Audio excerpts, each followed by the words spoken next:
Hi friends, ಎಲ್ಲರೂ ಹೇಗಿದ್ದೀರಾ? ಎಲ್ಲರೂ ಚೆನ್ನಾಗಿದ್ದೀರಾ ಅಂತ ಅಂದ್ಕೊಂಡಿದ್ದೀನಿ. ಇವತ್ತಿನ ರೆಸಿಪಿಲಿ ನಾನು ಇನ್ಸ್ಟೆಂಟಾಗಿ ಬ್ರೇಕ್ಫಾಸ್ಟ್ಗೆ ದೋಸೆನ ಮಾಡಿ ತೋರಿಸ್ತಾ ಇದ್ದೀನಿ.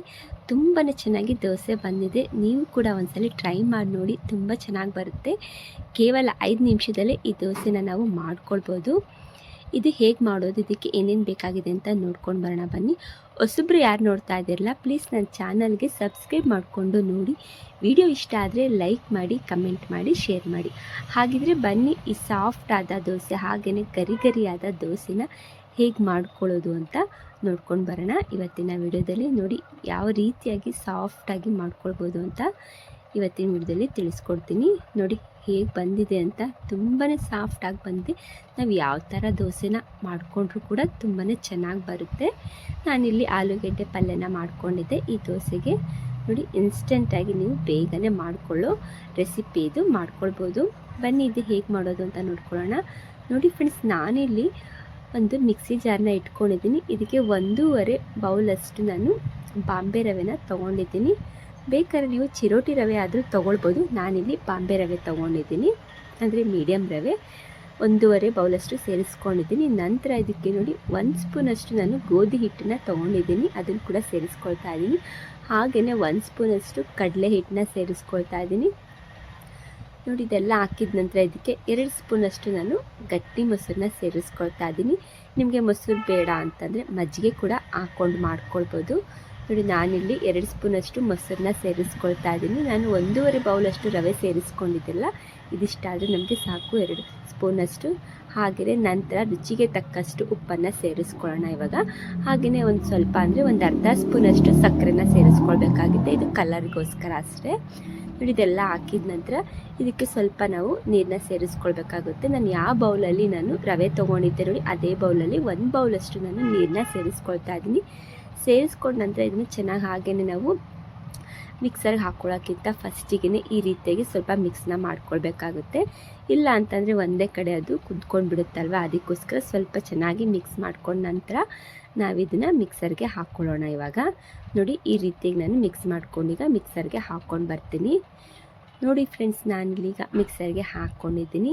ಸ್ವಲ್ಪ ನೀರನ್ನ ಅಷ್ಟೇ ಸೇರಿಸ್ಕೊಂಡು ನೋಡಿ ಈ ರೀತಿಯಾಗಿ ನಾನು ನುಣ್ಣಗೆ ರುಬ್ಕೊಂಡು ಬಂದಿದ್ದೀನಿ. ನೋಡ್ತಾ ಇದ್ದಿರಲ್ಲ ಎಷ್ಟು ಮೆತ್ತಗೆ ಸಾಫ್ಟಾಗಿ ರುಬ್ಕೊಂಡು ಬಂದಿದೆ ಅಂತ. ಈ ಮಿಶ್ರಣ ನಾನು ಒಂದು ಬೌಲ್ಗೆ ತೆಗೆದುಕೊಂಡು ಬಿಡ್ತೇನೆ ಇವಾಗ. ನೋಡಿ ಈಗ ನಾನು ಯಾವ ರೀತಿಯಾಗಿ ರೆಡಿ ಮಾಡ್ಕೊಂಡಿದ್ದೀನಿ ಅಂತ ದೋಸೆ ಬ್ಯಾಟರು. ನೋಡಿ ತುಂಬ ಚೆನ್ನಾಗಿ ಬೇಗನೆ 5 ನಿಮಿಷದಲ್ಲೇ ಮಾಡ್ಕೊಳ್ಬೋದು. ಬೇಕಂದರೆ ನೀವು ಇದಕ್ಕೆ ಇನ್ನೊಂದು ಸ್ವಲ್ಪ ನೀರನ್ನ ಕೂಡ ಸೇರಿಸ್ಕೊಬೋದು. ಯಾಕಂದರೆ ನಾನಿಲ್ಲಿ ಮಿಕ್ಸಿ ಜಾರ್ಗೆ ಸ್ವಲ್ಪ ಅದು ಮಿಶ್ರಣ ಅಂಟ್ಕೊಂಡಿತ್ತಲ್ಲ, ಅದಕ್ಕೆ ಸ್ವಲ್ಪ ನೀರನ್ನ ಸೇರಿಸ್ಕೊಂಡು ನಾನೀಗ ಸ್ವಲ್ಪ ಮಿಕ್ಸ್ ಮಾಡ್ಕೊಳ್ತೀನಿ. ನೋಡಿ ನಾನಿಲ್ಲಿ ಇದಕ್ಕೆ ಸೋಡಾ ಏನೂ ಬಳಸ್ತಾ ಇಲ್ಲ, ಹಾಗೆಯೇ ನಾನು ಮಾಡ್ಕೊಳ್ತಾ ಇದ್ದೀನಿ. ಸೋಡಾ ಇಲ್ಲದೆ ಕೂಡ ತುಂಬ ಚೆನ್ನಾಗಿ ಗರಿ ಗರಿಯಾಗಿ ದೋಸೆನ ನಾವು ಮಾಡ್ಕೊಳ್ಬೋದು. ನೋಡಿ ಈ ರೀತಿಯಾಗಿದ್ದರೆ ನಮಗೆ ದೋಸೆ ಮಾಡ್ಕೊಳ್ಳೋದಕ್ಕೆ ತುಂಬ ಸುಲಭವಾಗುತ್ತೆ. ಬನ್ನಿ ಈಗ ನಾನೀಗ ದೋಸೆನ ಮಾಡ್ಕೊಳ್ತೀನಿ. ಸ್ವಲ್ಪ ಕೂಡ ನಾನು ಹಾಗೆಯೇ ಇಟ್ಕೊಳ್ಳೋದಿಲ್ಲ, ಡೈರೆಕ್ಟಾಗಿ ನಾನು ಹಾಕ್ಕೊಳ್ತಾ ಇದ್ದೀನಿ. ಈ ಕಡೆ ಗ್ಯಾಸ್ ಮೇಲೆ ನಾನು ದೋಸೆ ತವಾನು ಬಿಸಿ ಮಾಡ್ಕೊಂಡಿದ್ದೀನಿ. ಬಿಸಿ ಆಗಿದೆ. ಈಗ ಒಂದು ಹಾಕಿ ತೋರಿಸ್ತಾ ಇದ್ದೀನಿ, ಹೇಗೆ ದೋಸೆ ಬರುತ್ತೆ ಅಂತ ನೋಡೋಣ. ತುಂಬಾ ಚೆನ್ನಾಗಿ ಗರಿ ಗರಿಯಾದ ದೋಸೆನ ನಾವು ಯಾವ ರೀತಿಯಾದರೂ ಮಾಡ್ಕೊಳ್ಬೋದು. ನೋಡಿ ನಾನಿಲ್ಲೀಗ ಒಂದು ದೋಸೆನ ಹಾಕ್ಕೊಂಡಿದ್ದೀನಿ. ತುಂಬ ಚೆನ್ನಾಗಿ ಗರಿಯಾಗಿ ಬಂದಿತ್ತು. ನೋಡಿ ಈಗ ಸ್ವಲ್ಪ ಎಣ್ಣೆನ ಇದಕ್ಕೆ ನಾನು ಸೇರಿಸ್ಕೊಂಡು ಸ್ವಲ್ಪ ಹಾಗೆಯೇ ಬೇಯೋದಕ್ಕೆ ಬಿಟ್ಕೊಳ್ತೀನಿ. ಇದು ಬೆಂದಿದೆ ಅಂತ ಅಂದರೆ ಗೊತ್ತಾಗಬೇಕು ಅಂತಂದರೆ ದೋಸೆ ತಂತಾನೆ ಹಾಗೆಯೇ ಸ್ವಲ್ಪ ಏಳುತ್ತೆ.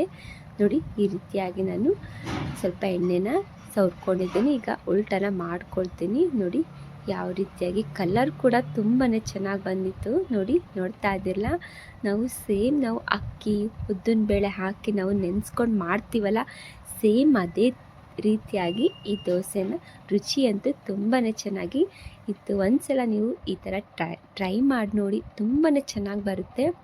ಇನ್ಸ್ಟೆಂಟಾಗಿ ನಾವು 5 ನಿಮಿಷದಲ್ಲೇ ಈ ಥರ ದೋಸೆನ ಮಾಡ್ಕೊಳ್ಬೋದು. ನೋಡ್ತಾ ಇದ್ದಿರಲ್ಲ, ವಾವ್ ಎಷ್ಟು ಚೆನ್ನಾಗಿ ಬಂದಿದೆ ಅಲ್ವಾ ದೋಸೆ. ನೋಡಿದ್ರಲ್ಲ, ಇದು ನಾವು ಇನ್ಸ್ಟೆಂಟಾಗಿ ದೋಸೆ ಇದು ಅಂತ ಅಂದ್ಕೊಳ್ಳೋದೇ ಇಲ್ಲ, ಆ ರೀತಿಯಾಗಿ ತುಂಬಾ ಚೆನ್ನಾಗಿ ಬಂದಿದೆ.